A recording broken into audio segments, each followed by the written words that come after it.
Guys, നിങ്ങൾ വലിയ കപ്പയെ കണ്ടിട്ടുണ്ടോ? ഇതാണ് വലിയ കപ്പ്. വലിയ കപ്പ് കണ്ടിട്ടുള്ളവർ ലൈക്ക് അടിക്കൂ. എടുത്ത് മാറ്റടാ ഇവിടെ. അതെന്താ കൊള്ളാല്ല? അതെന്ത് സംഭവം? സ്പൂൺ ഹോൾഡർ ഒന്നും അല്ല, ഇത് ഡെക്കറേഷൻ വെക്കണം സാധനം. സ്പൂൺ ഹോൾഡർ ഫ്ലവർ ഒക്കെയാണ്. ഇല്ല ഗൈസ്, അത് കണ്ടപ്പോൾ എനിക്ക് അതുപോലെയാണ് തോന്നിയത്. ഡെക്കോറിങ് ചെയ്യണം അതുപോലെയാണ് എനിക്ക് തോന്നിയത്. അതുകൊണ്ടാണ് ഞാൻ പറഞ്ഞത്. അപ്പൊ ഇത് കുന്തിരിക്കാൻ പോയിരിക്കുന്ന അടപ്പായിരിക്കും.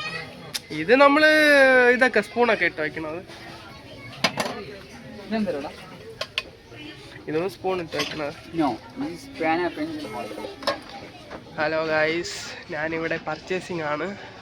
സാലറി വന്നിട്ടുണ്ട്, അപ്പം കുറച്ച് പർച്ചേസ് ചെയ്യാമെന്ന് വന്നു. വീട്ടിലെ സാധനമാണ് എടുക്കാൻ വന്നത്. വല്ല ഫുഡ് മേടിച്ച് തരാൻ വേണ്ടിയിട്ട് എന്തെങ്കിലും ഉണ്ടോ?